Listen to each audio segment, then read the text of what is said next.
Hello and welcome back to my Let's Challenge of Final Fantasy XIII. In the last episode we were continuing to make our way through the Vile Peaks here in Chapter 4, and we defeated the Dreadnought boss, and now we're here about to have a rather long cutscene which really sets out a large amount of what's going to happen between the many characters that there are in the story. We're going to be able to see what their plans are in the next chapter after this cutscene. So let's get straight into it.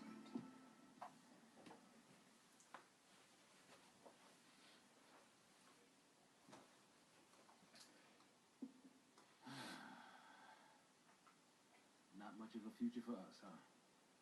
Hard to picture a happy ending. We don't even know where to go. I do. Huh? Here. Eden? The Sanctum Seat of Power. Oh, that's a great idea. Just charge right in there. Give him a taste of Lassie terror. You're serious? Keep running. It's die or turn safe. There's no place for Lassie to hide. No. They want to fight. Let's take it to the Sanctum's door. This isn't a game. No. That's for damn sure. Started with Sarah. The Fal'Cie took her. Now I'm a Lassie too. And the Sanctum's hunting me. An enemy of the state. But who's pulling their strings? A Fal'Cie. Eden. Cocoon's sustainer and guiding light. They probably ordered the purge too. Pulse and Sanctum Fal'Cie, they're all the same. And we're all the same to them. Expendable. I'm not dying a Fal'Cie slave. So, what are you gonna do? Destroy it. By yourself? Are you crazy? Say you pull it off. What's that get you? Satisfaction? Something happens to Eden, it's lights out Cocoon. You want that? You're a Pulse Lassie now, so you just want to snuff out Cocoon. No! What about Sarah? She said to save Cocoon. It might even be our focus to make sure Cocoon's... Our focus doesn't matter. I don't take orders from Fal'Cie. How I live is up to me. Don't you mean how you died? Think like that, and it's already over. Better to pick your path and keep moving. Don't worry. I'm after the Sanctum. I'm not out to destroy the world. If it did come to that, wonder if our hero'd try to stop me. You want to fight Snow now? Just like that and your enemies? Next time we meet, we might be too. When the fear sank in, it tore us all apart. Lightning was suffering, reaching out to us. But none of us could see it. Snow deserves it. If only I'd been stronger. None of this ever would have happened. I don't know what I should do. That makes two of us. Oh, Hey, you're taking care of me. I won't be if you keep pushing me like that.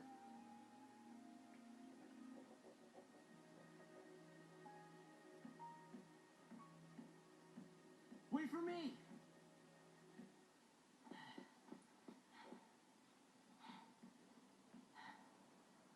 I'm going with you.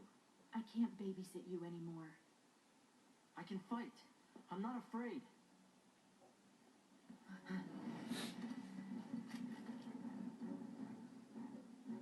Great. A SciComm hit squad.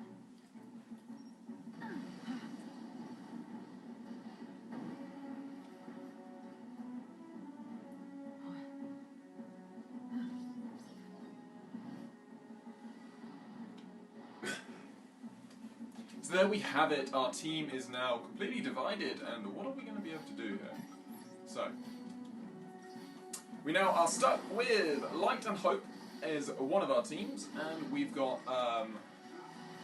Light and Hope as one of our teams, and we'll also obviously have Saz and Vanille as another. So now you'll notice here that the Stay sharp. I targeted the corpse gunner first, but I've just realised that the tracker here, this Psycom tracker, they can use Cure, and obviously being able to use Cure is a big issue for us, so we certainly don't want them doing that a lot. Obviously we haven't been able to customise our healing our paradigms, which means that these are hardly ideal, but this isn't a hard battle. So you see that the other guys were also able to cast Bar Thunder. So obviously Bar Thunder is an elemental protection buff, so it's a synergist move that reduces the damage you take from electrical type moves.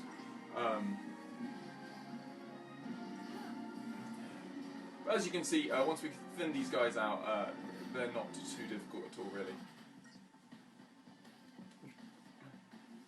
But yeah, so obviously Light and Hope have been separated from, as you can see, we've got a very low score there, but anyway. It's going to be a lot easier battle, but obviously because we have slow, Not bad. we're playing on slow, it's tougher. Really? Thanks.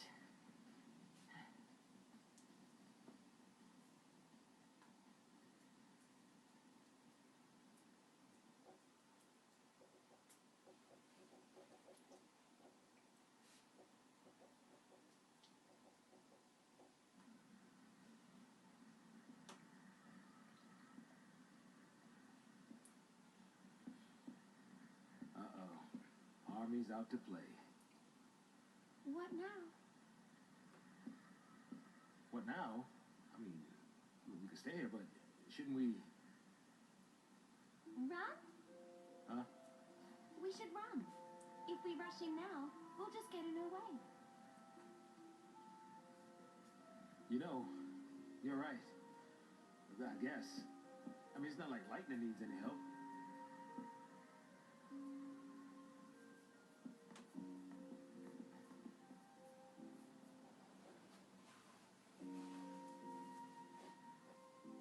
There'll be more soldiers. We should keep moving. Lightning, are you worried about the others? I'm sure they got away okay. So can you if you leave now. With me, it'll be fight after fight. I don't know how it'll end. It's anybody's guess. I know that. But I need to be stronger. Lightning, Call me Light. what's the plan from here? Through the Gap or Whitewood to Palampolum. We'll find transport to Eden. I live in Palampolum. I can show you all the shortcuts. No side trips. No need. I don't think Lassie are welcome at home.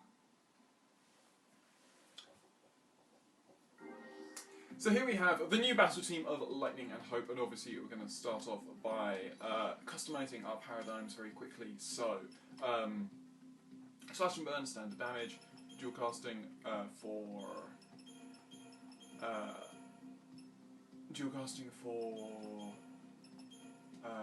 Stagger. We've got Super Soldier, which is actually a really good paradigm to start off a lot of these battles with. And then I guess Symbiosis is sort of like. So then we have 3 healing. Normally I wouldn't go this defensive, but Light and Hope really you do need to actually be relatively defensive with them, just because Hope doesn't have a lot of health. Light doesn't have a lot of health at this point in the game, which is why we are using the silver bangles on both of these characters. So what do we what's that giving me? It's currently at HP plus 100 and physical wall. That's giving me critical shield. Boost physical and magical resistance when wielder is severely wounded. That could actually be relatively useful. So normally that wouldn't have that doesn't appear there, I guess, if you don't have. Oh no, it does. So for some reason we weren't using critical shield. Anyway. So yeah. So just to clarify some things, Eden. So Eden is both the city that is located in the sky in the middle of, well, not in the middle, because the Fal'Cie Phoenix is in the middle. That's the Fal'Cie that acts as the source of light, acts essentially as the sun for Cocoon, light, warmth, all of that. But Eden is a floating city in the sky and is the seat of the Sanctum's power. So it's essentially like the capital city, if you like. Then you have Eden the Fal'Cie, which is the Fal'Cie, which we've already heard about several times. And it's a Fal'Cie which essentially is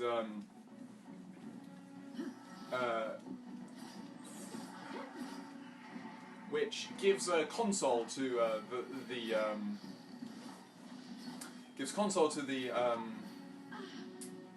to the Sanctum and gives them sort of like advice and tells them whether they feel like things are you know, if they feel like what they're doing is correct. And you see that in you see that across when they when you've got Saz like talking about how the Fal'Cie Eden didn't step in chapter 3. So obviously Eden agreed with the purge, didn't stop the purge, all of this sort of stuff. So Eden is this Fal'Cie which is meant to stand in and come in and say whenever the Sanctum is they believe Sanctum is doing something wrong. And indeed, as they say, the Fal'Cie Eden is a very important Fal'Cie in that the well-being of Cocoon as a whole kind of depends on that Fal'Cie. So anyway, as you can see, these are Guardian Corps soldiers, a section of the Guardian Corps which essentially is essentially remains around the Vile Peaks area,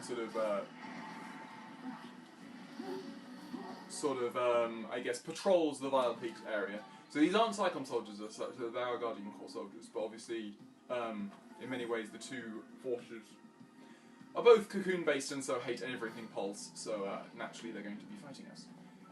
So anyway, we're going to get another little item there, and now we're going to be able to head round here, and we've got another battle. These battles follow very similar structures to ones we've already seen of, you know, seeing obviously a gunner enemy with two melee enemies or stuff like that, and we take out the gunner enemy first because they're the more dangerous of the two. I prefer if Hope was giving. So you can see that these Guardian Corps soldiers, they can use fire type moves, which naturally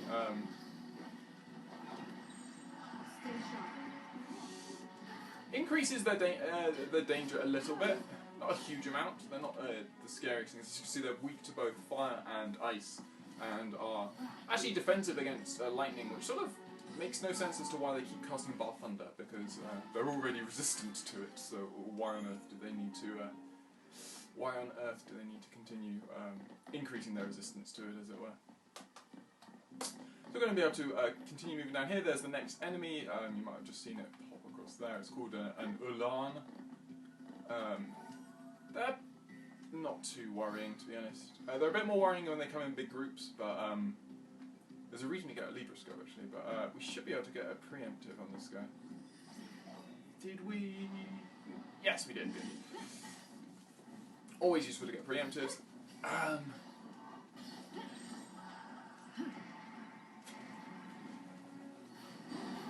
So you get the stagger. It should be a relatively quick battle now. Unfortunately, we don't have Vanille here for deprotect and deshell, so these battles take a fair while longer. A bit more attritional.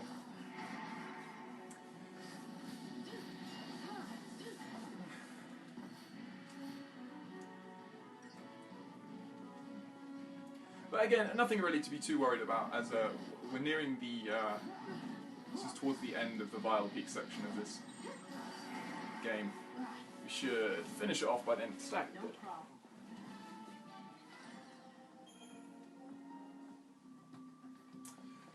So we'll continue to move down, and now, yes, we have another brief little cutscene. A very easy battle. Any traceable to see? Nothing. No sign it's been activated. Huh? Who's there?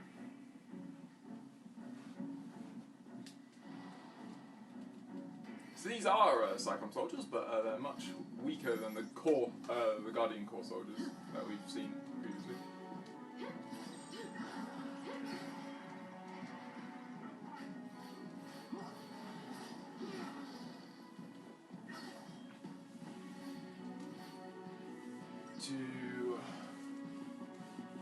There we go. Yeah, we already know everything about. I do like checking that I know everything about these enemies.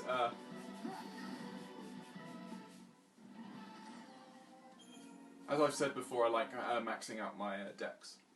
Well, I say dex, it's like a Pokedex, but Probably thought we'd try to enemy use the intel. pulse machine to escape.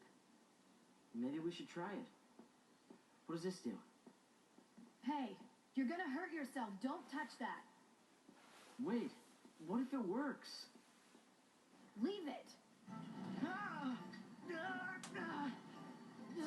I told you to leave it. Stop! Stop already! I think I got it. Light, I think I can work this.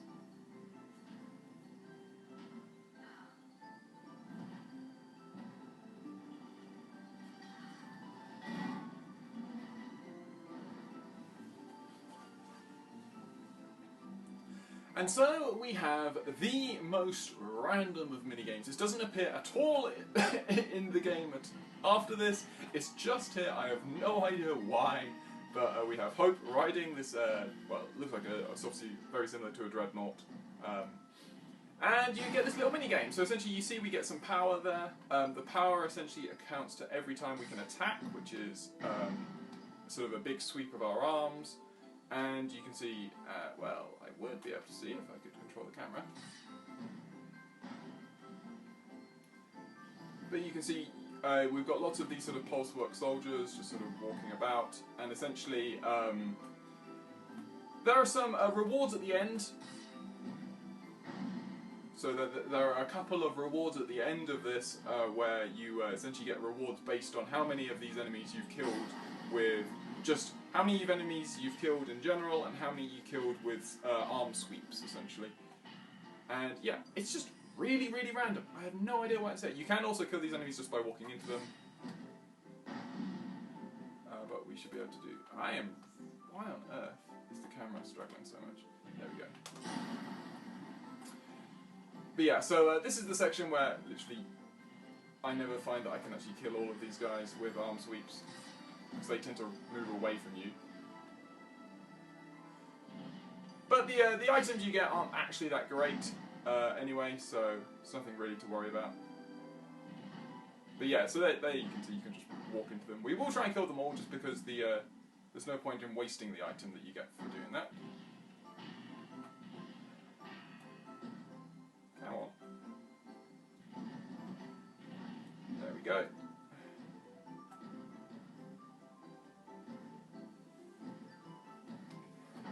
There we go, finally. No idea why the camera's so bad in this, just in this section. But anyway, so we've got all these guys. We'll swipe them off into oblivion. And that ends the most random section of this game.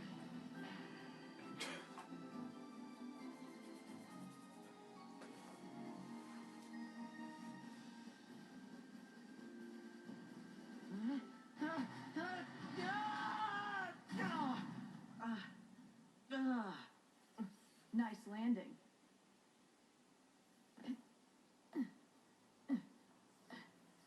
Let's get moving.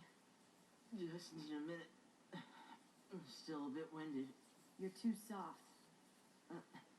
Wait up! So there we go. Yeah, a very random section. I have no idea. Obviously, Hope is extremely lucky that the Dreadnought didn't just land on him when he fell down there. But anyway, so these items. So you get, I think it's a spark ring. Yeah, so you get a spark ring if you kill all of the enemies, and you get essentially, I think it's 10, 50, and a 99 gil or something. Oh, sorry, 100, 300, and 999 gil, depending on whether you kill all the enemies with arm swipes or not. Now, 999 gil is not a lot of money at all. Really not something you need to worry about. So, really isn't something you need to be at all concerned about getting that. So yeah. And there's no like trophy awarded for it or anything like that. But instead, so we're going to continue to move through this area. I think we might get off. I don't know, just more core and Psychom soldiers.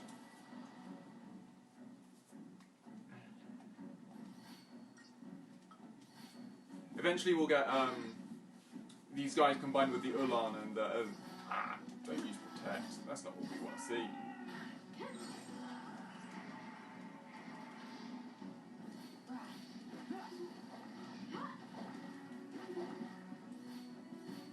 Well, as an attempt to try and stagger him, just quickly, unfortunately it didn't work, but nonetheless.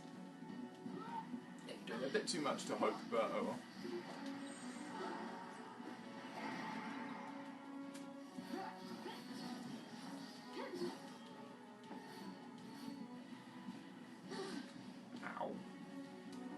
And obviously my Protect is doing nothing against Mana Drive Fire, because obviously that's a magic attack. But again, nothing hard about these battles. When they start mixing in the Ulan, it can be a little bit more dangerous, just because the Ulan, they have an attack which they can use only when they're combined with these other enemies. So, I fell down, didn't mean to fall down. So, we have these guys. It's just, yeah, we got everything about you, cool.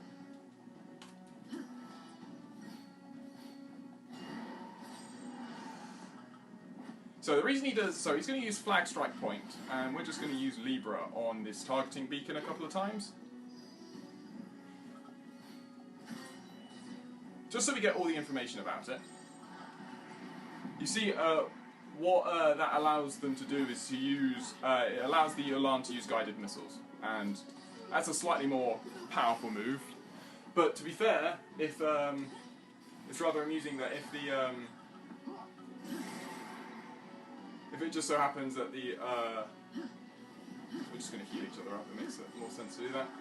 If the targeting beacon is set away from you, then the Ulan will continue to attack that targeting beacon, and obviously the targeting beacon will actually lose health because of it, but it will continue to do that, despite the fact that that will be attacking nowhere near where you actually are. So it's not the cleverest thing in the world, but anyway. So these guys are weak to electric and water. So Ulan, don't actually know how you pronounce it, but I'm just guessing. So Ulan were originally Polish light cavalry soldiers, armed with lances, sabres, pistols, and rifles. Similar troops were also known in like other armies, were known as like lancers or dragoons. So, just some more etymology for you. I always like knowing where the names of these things come from. So let's skip through that battle. So that's the first introduction of these, of targeting beacons and what they can do. But obviously you can quite easily destroy the targeting beacon along the way, so again, nothing really to be worried about. So, we're just going to head around the outside. We should be able to get out of their range. We do. Grab this item. Tuft a Phoenix down, cool. And then you guys. Or not. Come on, we landed on you. Gotta be a preemptive. Nope. They're obviously, yeah, we do know everything about you. And everything about you, cool. Come on, Mike. I wanted to try and kill him before he got off a Protect. I don't think I did, but oh well. Because these guys are all the gunners, this is actually a much weaker set than anything with the melee attackers. So it's not really something I'm too worried about.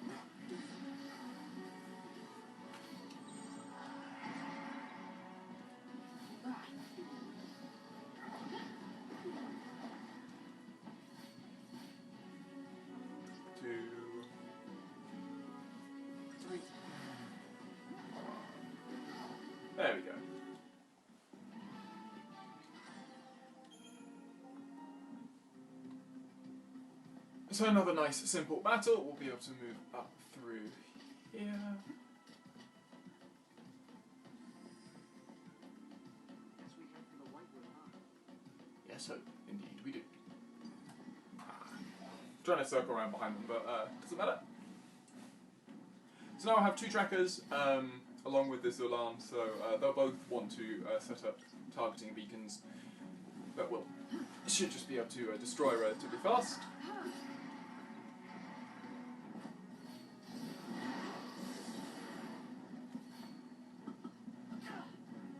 No, that's actually away from us. We don't need to worry about that targeting beacon. This alarm. This is an example of why the targeting beacon is really not something to be too worried about. So let's get another round of Slash and Burn in. Thunder's really good just because it's a spell that the cast time of Thunder is just slightly shorter than a lot of other spells, so you just get more off for the same time.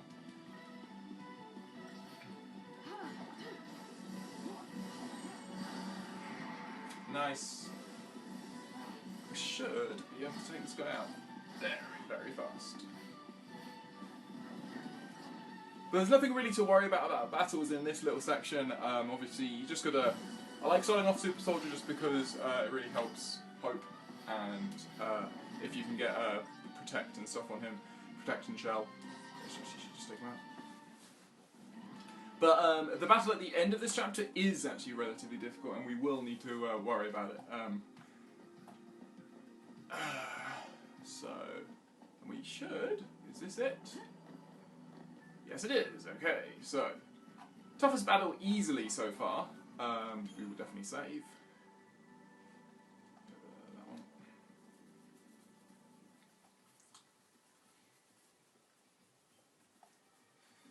So this one can be messy. Crystarium. So, you'll notice in the Crystarium that we now have, we've obviously expanded a bit more. All of these moves cost an awful lot of money, an awful lot of CP for the moment. And you'll also see that there's the advantage of gaining roll levels, and the roll levels essentially mean that everything that you're, you essentially just become better in everything that you do. So the roll level for Commando, I assume, means that you probably do more damage, slightly more damage, or you might slow down the stagger meter slightly more. With a Ravager, you'll obviously increase the stagger much more. For Synergists, it means that your buffs will last longer. Saboteurs, your debuffs will last longer, all these sort of things. The other thing that you also get the access to with this is you get access to other things like accessory slots, which are really, really useful because obviously the advantage of being able to carry one more item is actually really, really good. So we'll get Launch, because Launch is really, really helpful, and really, really helpful in the next chapter, Chapter 5, which is largely Hope and Lightning. In the meantime, Hope can learn Water, he can learn Bar Frost, which unfortunately for the next battle isn't quite as useful as I wish it was, and Medic gets some magic. But as you can see, Hope's is a lot cheaper for some reason. Still, it's well worth us actually just gaining, HP and water is good. Now, equipment, we're going to give both of these guys spark rings, because the next enemy that we're going to face uses a lot of electric type moves, so this is going to be very helpful. We're also going to go to our paradigms, and we are going to begin in Symbiosis, which isn't, like, ideal in many ways, but we'll begin in Symbiosis, and let's see how this goes. We'll obviously have a lot less health, but hopefully we'll be able to take on these guys, because we've got a big battle coming up with a very, very dangerous enemy. Let's see how this goes.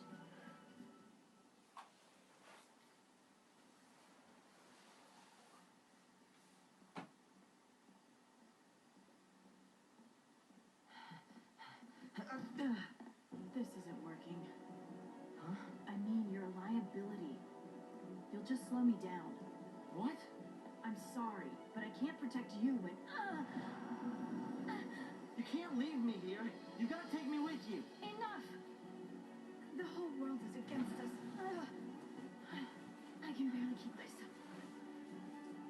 some helpless kid. I don't have time to baby you. You want to get tough? Do it on your own.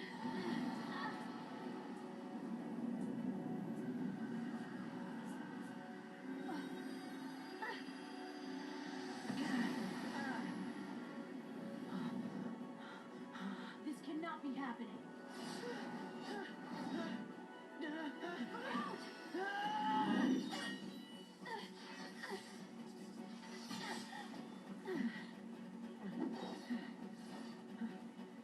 So here we have it, the Eidolon battle with Odin. Odin is Lightning's Eidolon and is very, very dangerous. He's immediately going to start off by casting Doom. And essentially, the way you... if we just cast Libra a couple of times, you'll be able to see what we have to do. So you'll see here that it yields to those who have mass chain bonuses and it yields to those who heal the wounded. So that is why, starting off with Lightning in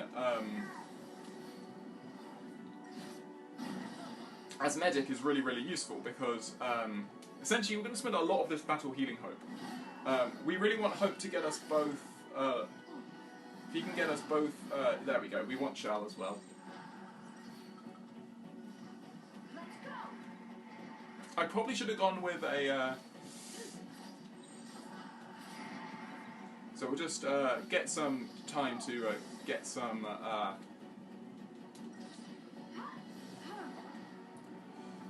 We can get whenever he's using Ulursh. I have no idea how to pronounce that. ULLR. How do you pronounce that? Whenever he's using that, you can obviously gives you a very good chance to try and up that stagger. To keep upping that stagger.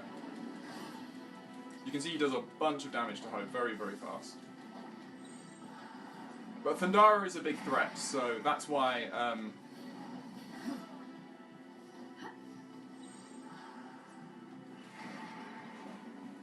Yeah, so Thundara is a big threat, which is why we definitely want these Spark Rings. So anyway, it's going pretty well so far. We want to keep getting that. That's this stagger moving up, which is good. So that does what, 84?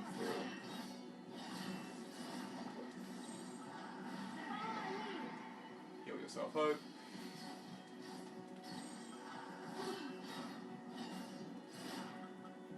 Heal me now.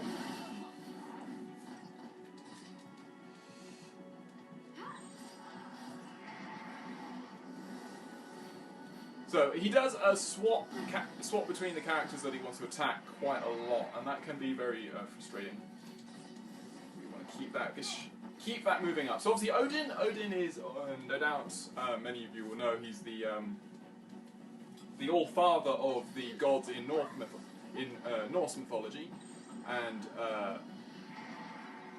yeah, that's generally the most common thing that you'll remember him for. But anyway, we'll be able to land into Gestalt mode. That went really, really well. I'm very happy about that.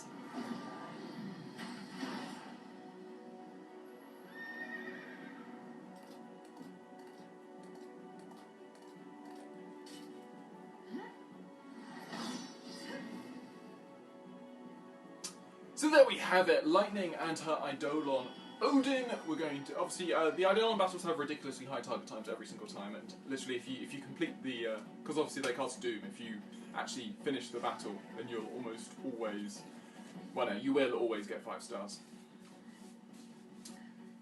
But there we go. Lightning. Whoa. Your brand looks different. Was that an Eidolon? Like Lassie can summon? Magic and mumbo jumbo. I must have hit my head on that purge train.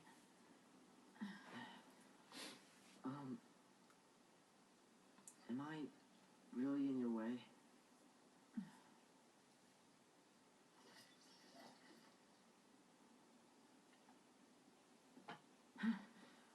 I'll do better.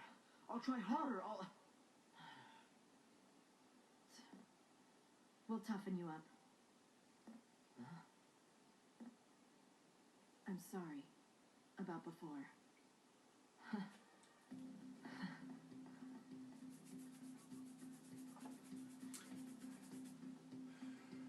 So now we'll keep the spark rings on because we're going to have a very, very short little section before we actually change characters, and I'm going to end this episode. So the next little battle is essentially a tutorial battle. It's entirely here to show you what Eidolons are for and what they can do in battle.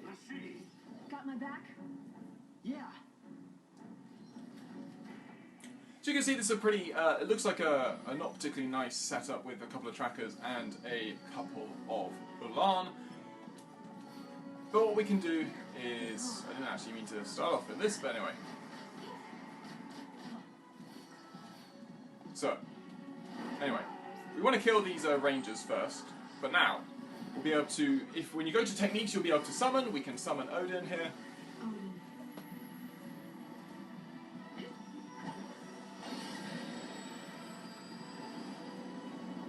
The Eidolith is the small crystal that she breaks in order to bring forth her Eidolon. We see Odin coming. Hope is just going to run away, just sort of disappear from the battlefield, and now we are going to be able to take on these two Ulan here. So, essentially, the way these work is that you can, in this situation, you can always go to the Gestalt mode whenever you want.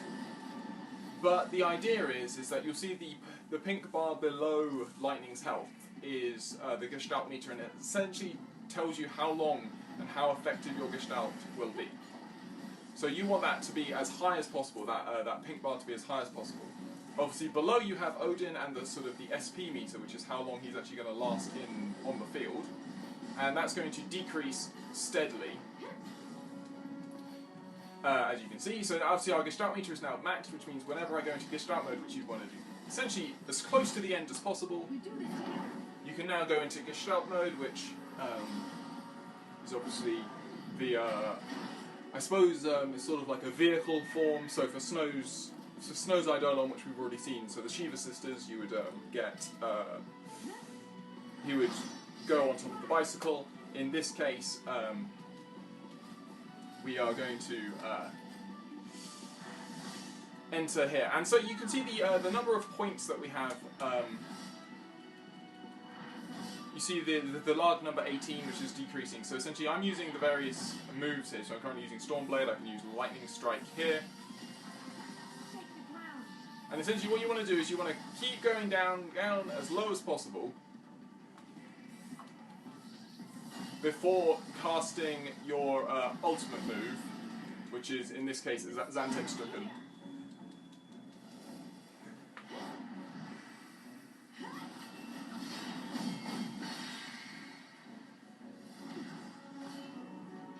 Until next time.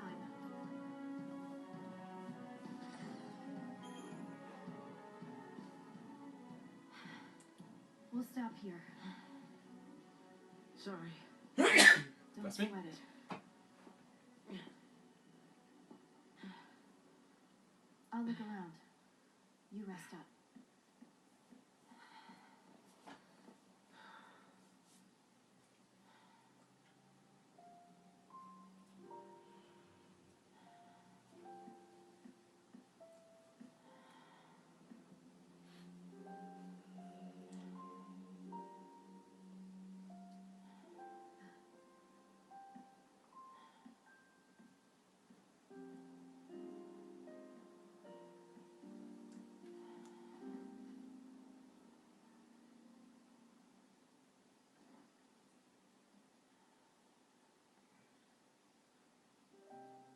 Mom?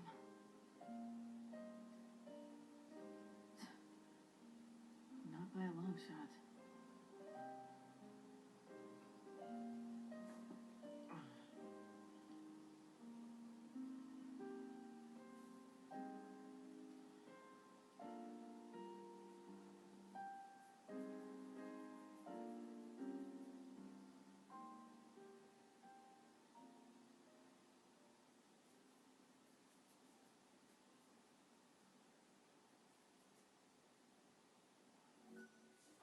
So there we have it, the end of this episode with the end of that. So yeah, so obviously that final Eidolon battle wasn't particularly clear really on what was going on, but yeah, so you, obviously when you go into Gestalt mode you have those variety of moves down the bottom.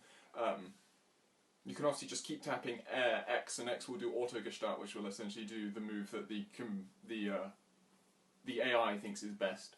But you've got all those moves, and then you want to use up the points that you've got. So you have like, you know, I had like 18, and it kept decreasing by whatever I was using. You want to decrease those points until you get to as low as possible, and then you want to hit your ultimate move, which in Lightning's case is called Zantetsuken. I think that's how you pronounce it. And that does a huge amount. Obviously, it does a huge amount of damage. It defeated those enemies, which was really, really helpful for us. Eidolons in general are not the most useful things in battle, it must be said.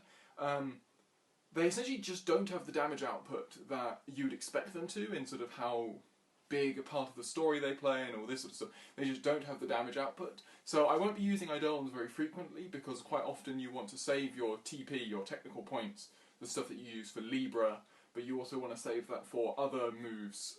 There's a lot of other important TP moves that we'll get later on, including stuff like, I believe we get one called Renew, we get one called, I think Raise is potentially one of them, and Raise is really important because it obviously allows you to bring back teammates without, that actually might be a medic move, I might be wrong, but essentially you want to, quite often you want to keep your technical points for other things. But nonetheless, we've completed this little section, which is really, really good. This is exactly what I wanted to get to. In the next section we'll be catching up with Saz and Vanille. It's probably not going to be quite as long. There are some optional battles in the next section which I'm debating whether or not to do because they are very, very dangerous and probably shouldn't on the basis of the Let's Challenge, but you know, I'll probably show you them anyway. But yeah, no. I hope you have enjoyed this episode of my Let's Challenge of Final Fantasy XIII, and I hope you will join me on the next episode where we will be finishing off, finally, Chapter 4. I will see you